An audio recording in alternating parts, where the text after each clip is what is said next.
할렐루야. 예, 반갑습니다. 제가 몇 주 전에 이 수요 기도회 시작하면서 말씀을 전하기 전에 24절기에 대해서 말씀을 드렸죠. 그때 마지막 절기인 우리가 대한이 시작됐다고 말씀을 드렸는데, 그 후로 정말 추위가 누그러질 줄 모르고 영하의 날씨가 계속 되었습니다. 그런데 오늘 드디어 새로운 절기, 봄을 알리는 절기 입춘이 시작이 됐습니다. 물론 입춘이 시작됐다고 해서 오늘부터 갑자기 따뜻한 봄 날씨가 이어지는 것은 아닙니다. 일기예보를 살펴보니까 이번 주말까지는 계속해서 영하 10도 가까이 추운 날씨가 계속되겠지만 다음 주부터는 눈에 띄게 날씨가 풀릴 것이라고 합니다. 다음 주 화요일 이후로는 낮 기온이 조금씩 오르게 될 것 같은데, 정말 하나님께서 이렇게 모든 절기를 창조하신 것, 질서에 따라 계절이 바뀌는 것을 보면서 우리가 하나님의 시간, 하나님의 때를 분별하는 지혜가 매우 필요한 때라고 생각합니다. 여러분, 하나님께서 창조하신 이 피조세계는 언제나 이 시간이라는 개념 속에서 모든 것이 움직이고 있다는 사실을 우리가 기억을 해야 합니다. 세상 모든 피조물들이 다 이 시간이라는 틀 안에 살아가고 있습니다. 시간을 초월해서 영원부터 영원까지 존재하실 수 있는 분은 오직 하나님 한 분뿐이십니다.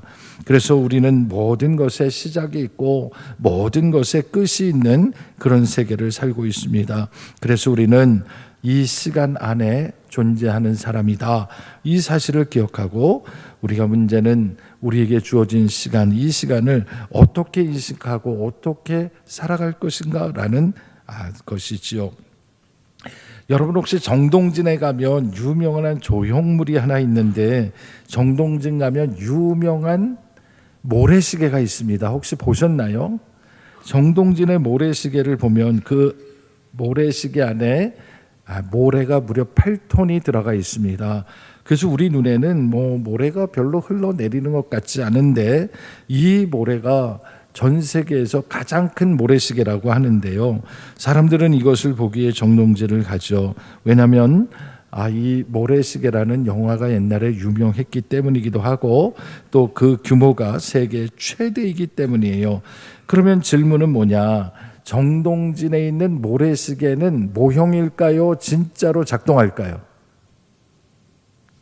정동진에 있는 모래시계가 진짜로 작동한다는 거 여러분 모르셨죠? 작동합니다. 이 정동진의 모래시계가요 8톤이라고 말씀드렸는데, 이 8톤이 떨어지는데 시간이 얼마나 걸릴까요? 처음 들어보시죠? 1년 걸립니다. 그래서 이 정동진 모래시계는 매 연말 12월 31일 날 24시에 한 바퀴를 돌려놓습니다.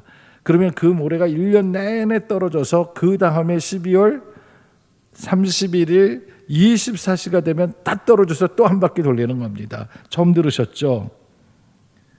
속초에 사는데 멀지도 않은데 그런 모래시계가 있습니다. 근데 중요한 건요, 우리 눈에 모래시계를 보면 시간이 흐르는 게 보이잖아요. 그 시간을 우리는 붙잡을 수가 없다라는 사실입니다. 세상의 모든 것들은 우리가 다 아껴 쓰고 나중에 쓰기 위해서 숨겨두면 언젠가 꺼내 쓸 수가 있습니다. 그런데 다른 건 다 되는데 시간만큼은 우리가 저장이 안 됩니다. 우리가 활동할 때, 우리가 잠잘 때, 우리가 쉴 때, 쉬지 않을 때, 시간은 우리를 봐주지 않고 계속해서 흘러갑니다.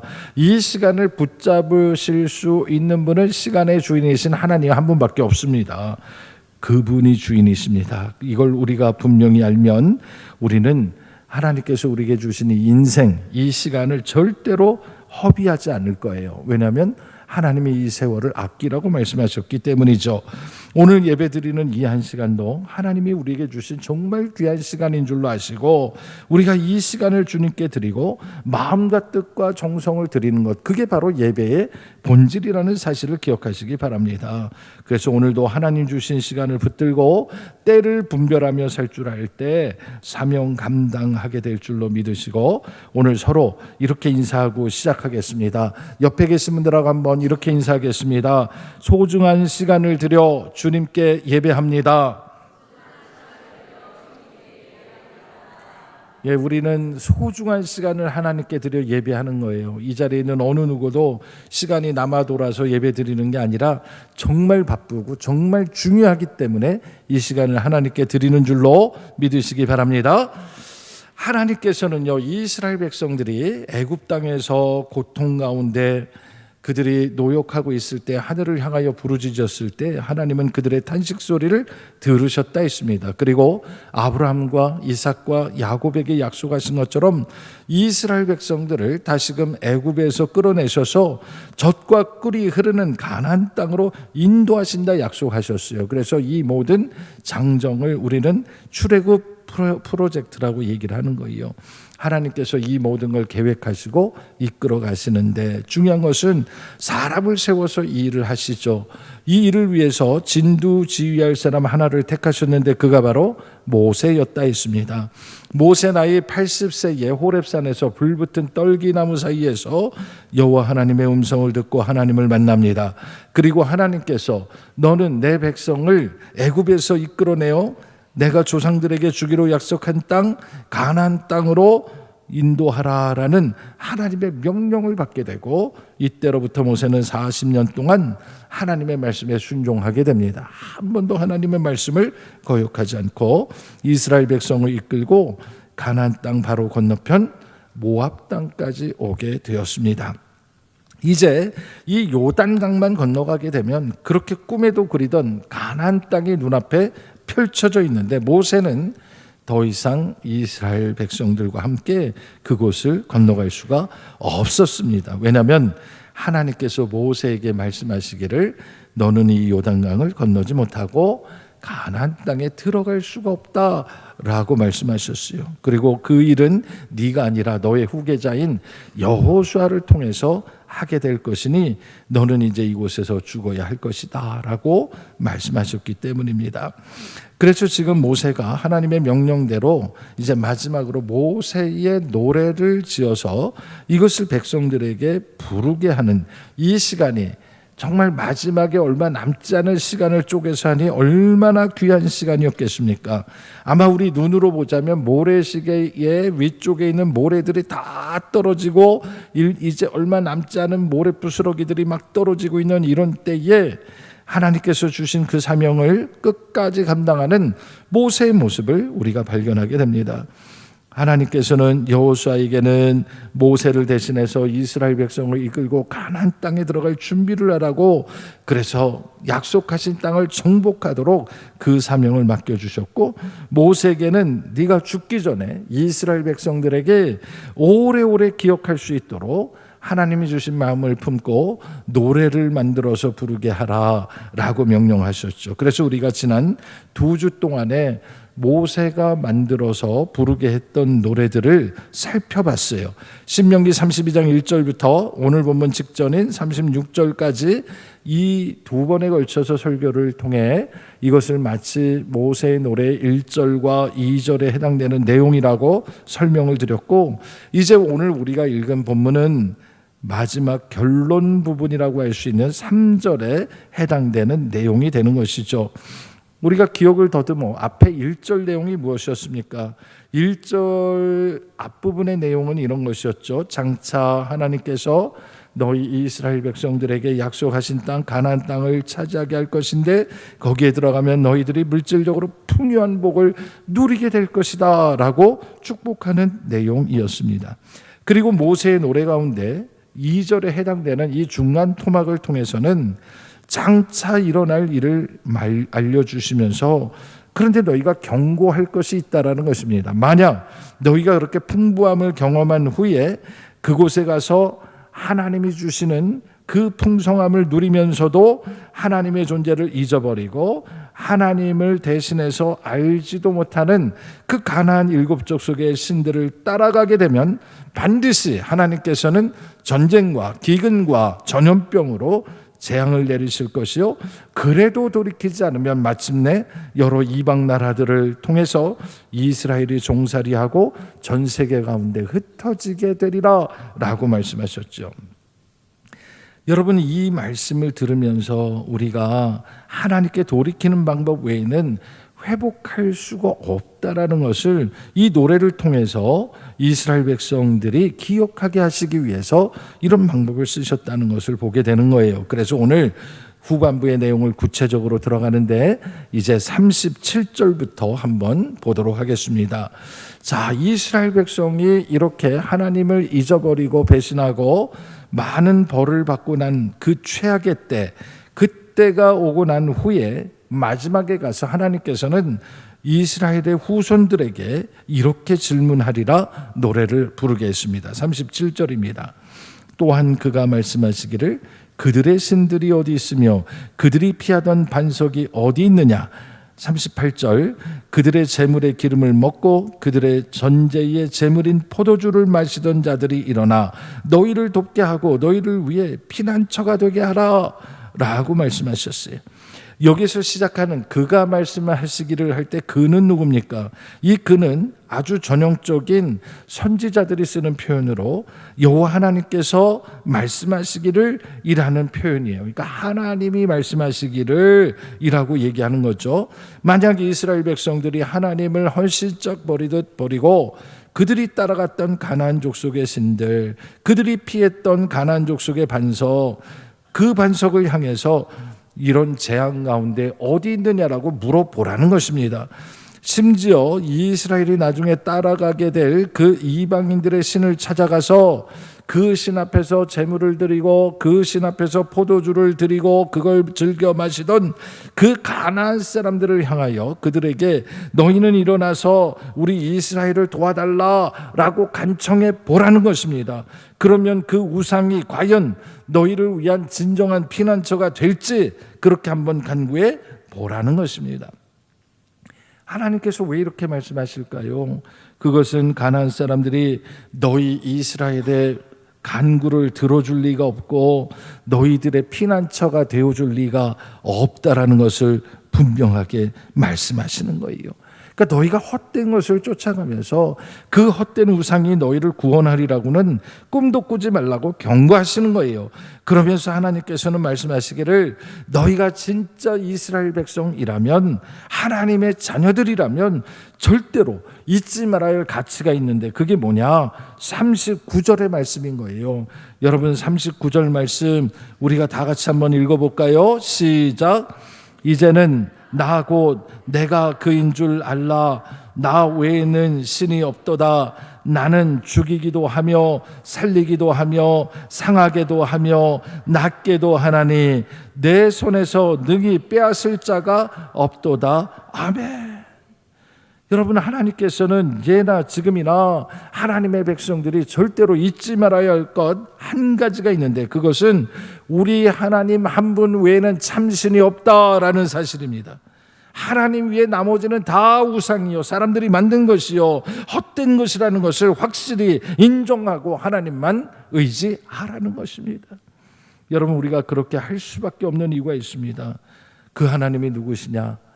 우리를 죽이기도 하시고 살리기도 하시고 우리를 칼로 찌르시기도 하고 우리를 상처를 싸매어 주시는 이도 여호와 하나님이시기 때문입니다.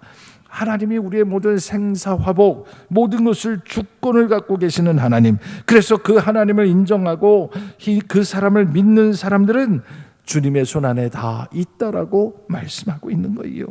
그러면서 40절 후반절에 말하기를 내 손을 들어 말하기를 내가 영원히 살리라 하였노라 했습니다. 여러분, 이 말씀은 하나님께서 내가 영원히 살아있는 한 내 손을 하늘에 두고 약속한다, 맹세한다, 반드시 그렇게 하겠다라는 뜻이 되는 거예요.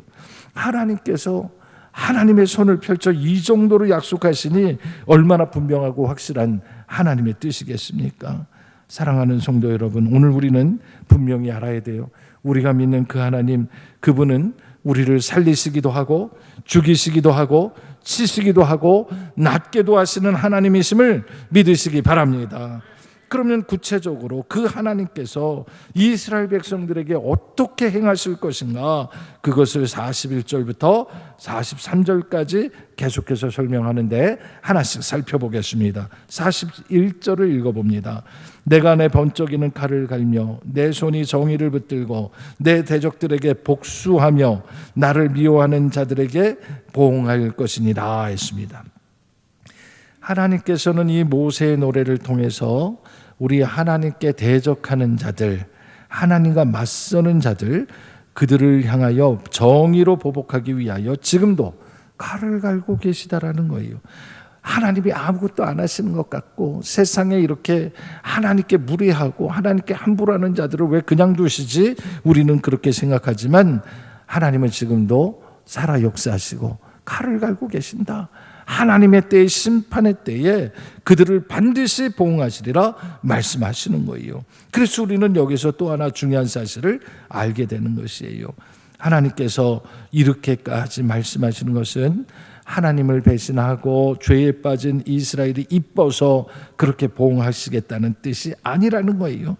오직 하나님을 대적하고 하나님을 미워하는 자는 누구든 막론하지 않고 하나님은 절대로 용서하지 않는 하나님이라는 것을 만천하에 알리시겠다는 거예요. 그래서 여러분, 우리가 오늘 분명히 알아야 될 것은 우리는 이 땅을 살면서 절대로 하나님의 뜻을 대적하거나 하나님을 미워하는 이들과 함께하면 안 되는 것입니다. 우리가 승리하는 길은 하나밖에 없어요. 여러분, 언제 어디서나 어떤 상황에나 하나님 편에 서시기 바랍니다. 하나님 편에 서야 우리가 승리할 수 있습니다. 이것을 다른 말로 얘기하면 우리가 하나님의 은혜 안에 있을 때만 우리가 영생을 누릴 수 있는 거예요. 여러분, 하나님의 은혜 가운데 거하시기를 바랍니다. 계속해서 하나님께서는 이 모세의 노래 42절을 통해서 그런데도 하나님을 대적하는 사람들, 끝까지 하나님과 맞서는 자들과의 전쟁은 그 결말이 어떻게 될지를 예언으로 말씀하셨는데 42절 말씀은 정말 끔찍하죠. 내 화살이 피에 취하게 하고 내 칼이 그 고기를 삼키게 하려니 곧 피살자와 포로된 자의 피요 대적의 우두마리의 머리로다 했어요. 하나님을 대적하고 하나님을 미워하는 자들과의 전쟁은 결국 하나님에 대한 전쟁 선포나 마찬가지요. 이런 일이 벌어지게 되면 하나님께서는 반드시 화살을 쏘게 하시고 칼을 휘두르게 하시고 피를 흘려 그들이 죽임당할 것이라 말씀하시는 거예요. 그래서 마침내 그 대적자들이 다 쓰러지게 만들겠다는 겁니다. 그 대적하는 우두머리의 머리에서 피가 터져 흐르게 하리라 예언하신 것이죠. 한마디로 요약하면 하나님께 대적한 자들은 하나님께서 반드시 멸하시고 궁극적으로는 하나님께 속한 자들이 승리하게 하신다 말씀하십니다. 그래서 신명기 32장 모래에 있어서 이 모세의 노래의 결론 부분이 되는 43절은 이렇게 끝이 납니다. 43절 우리 여기는 다 찾아서 한번 읽어보겠습니다. 시작. 너희 민족들아 주의 백성과 즐거워하라. 주께서 그 종들의 피를 갚으사 그 대적들에게 복수하시고 자기 땅과 자기 백성을 위하여 속죄하시리로다. 아멘. 여러분, 이것이 모세의 노래의 결론입니다. 우리 하나님께서는 온갖 대적자들이 나타나더라도 마침내는 주님께서 승리하실 것이요, 주님 앞에서 이스라엘이 할 수 있는 것은 주님을 즐거워하며 주님의 이름을 높이며 찬송하는 일 외에는 아무것도 할 것이 없다라고 단언해서 말씀하시는 거예요. 여러분, 왜냐하면 주님께서 이스라엘 백성이 흘린 그 죄값을, 핏값을 주님이 갚아주시기 때문이에요. 주님이 우리의 대적자들에게 친히 보복하신다는 말씀입니다. 그래서 주님이 자기 땅과 자기 백성의 죄를 속죄하실 분이라고 선언하신 것입니다. 오늘 우리도 마찬가지입니다. 우리의 원수 마귀의 괴계를 물리치고 사망 요새를 이기시고 부활의 소망을 주신 우리 예수님을 생각하며 우리가 할 수 있는 일은 오직 주님만 바라보며 우리 주님을 즐거워하고 그의 이름을 높여 찬양하는 거, 찬송하는 거, 그게 우리가 할 일입니다. 그렇게 할 때 주님이 우리를 대신하여 싸우시고 마침내 승리하심을 믿으시기 바랍니다. 우리는 때로 세상 가운데에서 정의와 공의라는 이름으로 하나님을 대적하고 하나님을 미워하는 사람들을 보면 내가 직접 나서서 손을 좀 봐줘야 되겠구나, 내가 직접 나서서 그들과 대적하여 싸워야겠구나 하는 유혹을 받을 때가 있습니다. 하나님이 원하시는 것은 우리가 나가 우리의 힘으로 싸우는 것이 아닙니다. 우리 하나님이 원하시는 것은 우리가 하나님의 말씀에 철저히 순종함으로, 하나님의 방법으로 하나님이 승리하시도록 우리는 주님의 이름을 높이며 찬송하는 것, 그것을 주님이 원하심을 믿으시기 바랍니다. 하나님이 하시는 거예요. 우리가 하는 것 같지만 사실은 하나님이 하시는 것이고, 우리는 그 하나님을 바라보며 하나님이 하셨군요 하고 주께 찬송 돌리는 것이 우리가 해야 할 일이라고 모세의 노래의 결론을 내리고 있는 것입니다. 인간적으로 생각해 보면 이스라엘 백성들을 애굽에서 탈출시키고 광야 40년 동안 탁월한 리더십으로 이끌어온 자 모세가 주인공인 것처럼 보인다는 것이죠. 하지만 모세는 분명히 압니다. 이 모든 일을 이루신 이는 본인이 아니라 따로 계시는데, 그분이 바로 자기를 부르시고 자기와 함께 하시고 자기를 통해 역사하신 여호와 하나님, 그분이 참된 구원자이심을 알고 있었던 것입니다. 그래서 모세는 이 노래를 지어서 부르게 하면서 우리가 기억할 것, 이스라엘의 소망은 오직 여호와 하나님께 있다. 그래서 우리는 그 하나님을 잊지 말고 찬송하고 끝까지 주님께 영광 돌릴 때 하나님이 우리를 위하여 싸우신다, 이 사실을 기억하라는 것입니다. 오늘 우리의 삶에 있어서도 마찬가지죠. 우리 인생 가운데 때로 어려운 시험에 빠질 때가 있고 여러 가지 관계 어려움을 겪을 때도 있습니다. 어떤 상황에 있든지 간에 우리가 기억해야 될 것은 주님은 나와 함께 하시고 내가 주님과 함께하면 반드시 주님은 승리하게 하신다라는 거예요. 그래서 지금 고난 가운데 있다 할지라도 하나님은 이 모든 것을 역전시키시고 악한 자들을 물리치시고 주님의 공의와 주님의 사랑으로 승리하게 하심을 믿으시기 바랍니다. 이게 바로 모세의 노래의 핵심이 되는 것입니다. 그래서 모세의 노래는 사실은 가벼운 내용이 아닙니다. 이스라엘의 역사 전체를 꿰뚫어서 지금 이후로 이스라엘의 역사가 앞으로 어떻게 전개될 것인지를 한눈에 바라보면서 대서사시 같은 느낌으로 이 시를 읽을 때 하나님의 마음이 느껴지는 시라고 할 수 있죠. 이것은 모세가 120년 평생토록 본인이 경험한 하나님, 그 하나님이 어떤 하나님인지 이스라엘의 후손들은 절대로 잊지 마라, 그 하나님을 절대로 놓치지 마라, 길이 기억하라고 만든 노래이기 때문에 이렇게 대서사시로 끝나게 되는 것입니다. 자, 이렇게 모세의 노래가 끝났습니다. 그리고 나서 44절입니다. 44절을 보니까 여기도 그 말이 나오죠. 모세와 눈의 아들 여호수아가 와서 이 노래의 모든 말씀을 백성에게 말하여 들리니라 했어요. 이 모든 노래가 끝나고 나서 이것을 백성들에게 들리니라는 얘기는 그들에게 듣게 하고 따라 부르게 만들었다, 그런 얘기죠. 그런데 여기에 중요한 게 있습니다. 모세와 눈의 아들 누구라 했습니까? 거기다 동그라미를 한번 쳐보세요. 모세의 후계자가 누굽니까? 여호수아였어요. 하나님께서 지금까지 32장 앞에서부터 여호수아와 모세를 부르셔서 마지막 사명을 주셨는데 갑자기 이름이 한번 뒤집혀가지고 호세아라는 이름이 나왔습니다. 왜 이게 나왔을까? 우리로 하여금 다시 한번 여호수아의 원래 이름이 호세였다는 것을 기억하게 하려고 하시는구나 하는 것을 깨닫게 되는데, 여러분 혹시 여호수아의 원래 이름이 호세아였던 거 알고 계시죠? 어디 그렇게 나와 있어요? 민수기 13장 16절을 잠깐만 한번 찾아보겠습니다. 민수기 13장을 보면 이스라엘 백성의 출애굽 과정 가운데 가데스바네아에서 이 가나안 땅을 정탐하기 위해서 각 지파에서 한 지파에 한 명씩 12 정탐꾼을 보내서 내보낸 일이 있는데 그 정탐꾼의 이름이 나옵니다. 민수기 13장 16절 찾으셨습니까? 자, 읽어볼게요. 시작. 이는 모세가 땅을 정탐하러 보낸 자들의 이름이라.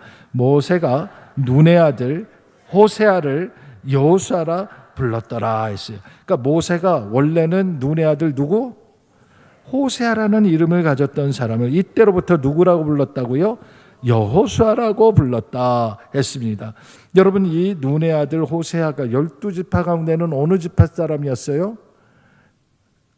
에브라임 지파 사람이 되는 거예요. 12지파 가운데 에브라임 지파를 대표했던 이 여호수아인데 그의 본명은 호세아였다라고 얘기합니다. 그러면 왜 모세는 호세아를 이때로부터 여호수아라고 딱 집어서 이름을 바꿔서 불렀을까? 우리가 그 디테일한 것도 알면 좋을 것 같아서 설명을 드립니다. 호세아라는 말의 뜻은 그가 구원하신다라는 뜻이에요. 누가 구원한다고요? 예, 그가 구원한다니까요. 그래서 여기에서 말하는 그는 누구겠어요? 당연히 여호와 하나님이겠죠. 여호수아라는 이름도 똑같습니다. 구체적으로 여호수아라는 이름은 여호와가 구원하신다, 여호와가 구원이시다라는 얘기예요. 그러니까 호세아랑 여호수아랑 차이점은 뭐냐면 호세아는 그가 구원하신다고, 여호수아는 여호와가 구원하신다. 훨씬 구체적으로 얘기하고 있는 차이가 될 거예요. 그래서 이 여호수아라는 말은 히브리어로 발음하면 예슈아라고 발음을 하게 되고, 70인역 성경에서는 코인의 헬라어에서는 예수스, 예수라고 얘기합니다. 여러분, 예수라는 이름이 여호와가 구원이시다라는 뜻이라는 것을 우리가 다시 확인하게 되면서 오늘날 영어 성경에서는 미국 사람들은 여호수아를 조슈아라고 그렇게 부른다는 것이죠. 이것을 우리가 참조하고 돌아오겠습니다. 자, 다시 본문으로 돌아와서 45절 모세의 마지막 연설이 이어집니다. 노래를 다 만들고 여호수아와 함께 같이 이 노래를 부르게 귀에 들리게 해놓고, 그리고 나서 45절입니다. 모세가 이 모든 말씀을 온 이스라엘에게 말하기를 마치고 그들에게 이르되 그랬어요. 노래를 하나님이 지어서 가르치라고 한 거 다 끝내놓고, 하나님이 주신 사명을 다 끝내놓고, 그리고 나서 마지막 메시지를 전하는데 구체적으로 무슨 얘기를 했냐? 46절부터 살펴보겠습니다. 46절 중반, 내가 오늘 너희에게 증언한 모든 말을 너희 마음에 두고 너희의 자녀에게 명령하여 이 율법의 모든 말씀을 지켜 행하게 하라 했습니다. 첫 번째로 모세가 했던 이야기는 내가 증언한 이 모든 말을 너희 마음에 두라는 거예요. 여러분, 우리가 똑같은 이야기를 들어도 내 마음에 새기는 말씀과 건성건성 듣는 거하고 다른 것이죠. 하나님께서 이 마지막 순간에 모세를 통해서 자기의 생명의 마지막 순간에 이 모래시계에 모래가 다 떨어져가는 이 귀한 시간에 마지막으로 전한 이 이야기들을 전부 가슴속에 다 새겨두라는 것입니다. 그리고 두 번째는 이 모든 율법의 말씀을 지켜 행하게 하라라는 것입니다. 지금까지 신명기 말씀을 통해서 계속해서 반복하는 얘기가 뭐냐면 하나님의 말씀을 이스라엘 백성이 듣게 만들어 놓고 가르치고 난 후에 꼭 하는 얘기가 지켜 행하게 하라, 지켜 행하게 하라라는 것입니다. 모세는 끝까지 변함없이 일관되게 하나님의 말씀을 아는 게 중요한 게 아니야, 그것을 가슴에 두는 것도 중요한 게 아니야, 그걸 지켜 행하는 게 중요한 거야 라고 계속 이야기하고 있다는 것이죠. 그러면서 모세는 왜 우리가 그렇게 해야 하느냐, 왜 하나님의 말씀을 가슴에 두고 지켜 행해야 되느냐, 그 이유에 대해서 47절에서 이렇게 얘기했습니다. 우리 모두 함께 읽어볼게요. 47절입니다. 시작. 이는 너희에게 헛된 일이 아니라 너희의 생명이니 이 일로 말미암아 너희가 요단을 건너가 차지할 그 땅에서 너희의 날이 장구하리라. 아멘. 여러분, 우리가 율법을 지켜 행하고 하나님의 말씀을 지켜 행하는 것, 그것은 결코 헛된 일, 의미 없는 일이 아니라는 거예요. 이 말씀을 뒤집어서 생각해 보면 하나님의 말씀은, 율법은 우리를 지켜 행할 때 그 율법이 우리를 지키시고 반드시 효과가 있다라고 말씀하는 거예요. 그럼 무슨 효과가 있다는 거냐? 두 가지로 얘기했는데, 먼저는 너희가 율법을 지키고 하나님의 말씀을 지켜 행하는 그게 바로 너희의 생명이라고 얘기하는 거예요. 여러분, 율법을 지키는 게 곧 생명을 지키는 거라고 얘기하고 있어요. 그러니까 율법은 지켜도 되고 안 지켜도 되는 게 아니라 율법을 지킬 때 내 생명이 보존된다고 말씀하고 있는 것이에요. 그래서 모세는 율법이나 말씀이나 동일하게 지키라고 강조하고 있습니다. 두 번째로 율법을 지켜 행하면 결국에는 너희의 날들이 어떻게 되리라고요? 장구하게 되리라 약속하셨어요. 모세가 이렇게까지 이야기하는 이유가 뭡니까? 하나님께서 주신 이 신명기법, 이 율법 다 사람이 잘 되라고 주신 하나님의 말씀인데, 이스라엘 백성이 끝까지 하나님의 백성으로 살아남기 위해서는 우리가 목숨 걸고 지켜야 할 것이 있는데, 그게 바로 하나님의 말씀, 율법이라고 얘기하는 거예요. 이것은 한 개인의 문제가 아니라 나라와 민족의 미래가 달린 문제라고 이야기하는 것입니다. 그러니 말씀을 떠나고 율법을 떠나면 이스라엘은 망하는 것이고 그 민족은 사라질 수밖에 없다는 것을 계속해서 가르치면서 우리의 근본은 하나님의 말씀을 지켜 행하는 데 있다, 그것을 얘기하는 거죠. 오늘 우리 그리스도인들도 똑같습니다. 하나님의 말씀을 지켜 행하는 것이 우리 그리스도인의 가장 큰 기본이고 우리 그리스도인의 근간이 되는 것을 말씀하는 거예요. 그래서 마지막 49절부터 52절까지 이제 모세가 할 수 있는 모든 얘기를 다 쏟아놓고 더 이상 할 얘기가 없을 때 이제 하나님께서 나타나셔서 모세에게 마지막 이런 말씀을 하셨어요. 한 절씩 살펴봅니다. 49절 우리 한번 49절부터 52절까지 교독해 보겠습니다. 너는 여리고 맞은편 모압 땅에 있는 아바림 산에 올라가 느보 산에 이르러 내가 이스라엘 자손에게 기업으로 주는 가나안 땅을 바라보라.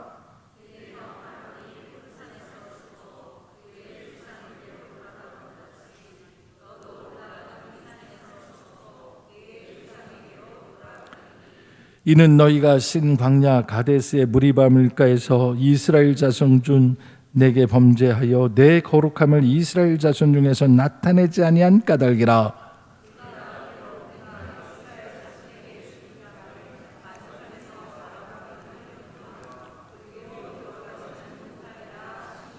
아멘. 여러분, 우리가 지도를 보지 않아도 주신 말씀을 보면 지금 이 모세가 있는 곳이 어디인지를 머릿속으로 한번 생각을 해보시고 그 다음에 나중에 지도를 찾아보세요. 그러면 틀림없는데, 첫 번째로 뭐라고 얘기하냐면 너는 어디 맞은편? 이게 중요해요. 여리고 맞은편, 거기다 밑줄을 쳐주시기 바랍니다. 여리고 맞은편 모압 땅에 있는 아바림 산에 올라가 어느 산? 느보산. 그래서 여리고 맞은편 느보산이라는 것을 기억해 주시기 바랍니다. 자, 그러면 여리고는 어디고 느보산은 어디냐? 여러분, 이스라엘의 지도를 보면 위에 갈릴리 호수가 있고 요단강이 쭉 내려가서 아래 이 물이 흘러가고 빠져나가지 않아서 소금기가 가득한 그런 곳이 있죠. 뭐라고 부르죠? 사해라고 부르는데 사해도 굉장히 크고 깁니다. 그래서 지금 이 사해 시작되는 곳 바로 요단강 건너편이 여리고입니다. 가장 낮은 곳에 있는 여리고, 사해 가장 낮은 곳에 있는 바다, 그 여리고를 방향으로 계속 서쪽으로 가면 언덕 위에 산을 올라가면 여리고의 강도 맞은 사람 기억나시죠? 바로 그곳이 예루살렘에서부터 내려가는 길에 있는 거예요. 그래서 여리고 다음은 예루살렘입니다. 그러면 지금 이 요단강과 사해가 만나는 바로 그곳에 있는데 정확하게 그 바로 대칭되는 반대편, 오늘날 암만이라고 얘기하는 요단 동편에 있는 언덕 위에 있는 산이 바로 느보산입니다. 그러니까 서로 마주보고 있는 거예요. 이 느보산 위에 올라가서 바라보면 이쪽에 있는 여리고는 물론이고 유대 땅이 전부 다 보이는, 저 위에 갈릴리까지 다 보이는 정말 아주 중요한 곳이죠. 오늘날 여기에 올라가면 느보산에 수도원이 있고 여기에는 이 모세를 상징하는 여러 물건들이 있는데 그 중에는 모세가 광야에서 이스라엘 백성이 죄짓고 불뱀에 물려 죽어갈 때에 노수로 뱀을 만들어서 장대에 걸어놨을 때 바라보면은 죽지 않고 살겠다 하신 말씀을 상징하는 십자가형의, 거기에 가면 놋뱀으로 만든 그런 조형물이 지금도 거기에 있습니다. 물론 이것은 옛날에 만든 건 아니겠죠. 바로 그곳에서 하나님께서 뭐라고 말씀하셨냐면 너는 가나안 땅을 바라보라는 거예요. 지금 이곳을 갈 수 없는 상황에서 바라보라고 하는데 눈앞에 그 약속하신 땅이 한눈에 쫙 들어오는 걸 보게 하시고, 그리고는 하시는 말씀이 이게 너의 마지막이 될 것이다 라고 말씀하시는 거예요. 네 형 아론이 죽어서 호르산에 묻힌 것처럼 너도 여기 죽어서 조상에게로 돌아갈 것이다 라고 했어요. 여러분, 모세가 이 마지막 순간에 마음이 어땠을까요? 나의 모든 사명, 달려갈 길 다 달려가고 끝냈는데 눈앞에는 약속하셨던 가나안 땅이 보이는데 거기는 내가 갈 수 없는, 정말 한 발자국만 요단강에 발을 들여다 놓을 수는 없을까? 별의별 생각이 다 들었을 거예요. 근데 하나님께서는 이 순간에도 단호하신 거예요. 네가 신광야 가데스의 무리바에서 진 그 죄 때문에 가나안 땅에 들어가지 못한다고 이미 하나님이 선을 그으셨고, 그 죄가 어떤 것이었는지를 다시금 또 얘기를 하시는 거예요. 여러분, 하나님께 한번 찍히면은 끝까지 찍히는 거예요. 여러분, 무리바 사건은 민수기 20장에 기록되어 있는데 아시는 것처럼 이 가데스 신광야에 갔을 때 이스라엘 백성들이 물이 없어서 모세를 원망하고 아론을 원망하고 심지어는 하나님을 원망했어요. 그리고 모세와 멱살을 잡고 싸울 정도로 분위기가 심각했습니다. 그때 하나님께서 모세에게 뭐라고 말씀하셨는 줄 아세요? 지팡이를 가지고 내 형 아론과 함께 회중을 모으고 그들이 보는 앞에서 반석에게 명령하여 물이 나게 하라 그랬어요. 어떻게 하라고요? 명령하여 물이 나게 하라 그랬어요. 그러면서 뭐라고 말씀하셨냐면 그렇게 해서 하나님께 영광을 돌리라 했거든요. 그런데 모세는 사람들 다 모으고 그 앞에서 명령해서 물이 나게 한 게 아니라 들고 있는 지팡이로 반석을 2번 후드로 패서 때려서 물이 나게 했습니다. 그래서 하나님께서는 그 행위를 뭐라고 얘기하셨냐면 너희가 나를 믿지 않고 내 거룩함을 나타내지 않았다, 그렇게 말씀하신 거예요. 하나님을 정말 믿었다면 하나님께서 바위에게 명령하라 하셨으면 명령했었어야 되는 거예요. 그런데 모세는 명령한 게 아니라 지팡이를 두들겼다는 것이죠. 그것이 하나님의 거룩함이 되지 않았다, 하나님의 거룩함을 드러내지 않았다라고 말씀하신 거예요. 그것을 하나님은 지금까지 잊지 않고 기억하신 거예요. 그러면서 모세가 이제 들어가지 못하게 하시는데 이 사건을 우리는 반면교사로 삼을 필요가 있지 않겠습니까? 그것은 뭐냐? 하나님이 우리에게 명령하실 때 그 명령을 100% 순종할 때, 그때 하나님이 기뻐하시고 하나님의 거룩함이 드러나는 거예요. 여러분, 하나님이 원하시는 대로 우리가 해드릴 때 하나님이 기뻐하신다니까요. 그러니까 모세가 99.9% 순종했지만 그때 순종 안 했던 그 한 가지, 그걸로 인하여 모세의 역할은 여기까지라고 하나님이 정하신 거예요. 그 하나님은 지금도 살아 역사하십니다. 그래서 오늘도 우리는 하나님께서 우리에게 맡겨주신 모든 일들을 감당할 때 하나님의 방법, 하나님의 뜻대로 하기를 원하시는 거예요. 그러니까 결과가 좋다고 다 좋은 게 아니에요. 그 과정에 있어서도 하나님이 원하시는 대로 하나님의 거룩하심을 드러내야 되는 거예요. 우리의 모든 과정조차도 하나님이 기뻐하셔야 한다는 것이죠. 우리의 생각, 우리의 경험, 우리의 욕심으로 하나님이 아닌 우리 자신이 드러나는 일이 없도록 온전한 순종으로 하나님께 영광 드려야 하겠습니다. 이것이 오늘 우리에게 주시는 이 신명기 32장의 마지막 결론이라고 저는 생각합니다. 이 주신 말씀을 붙들고 하나님께서 이 시대에 우리에게 주신 사명 믿음으로 감당하시되 온전히 복음으로 말씀으로 순종하는 저와 여러분이 되기를 주님의 이름으로 축원합니다.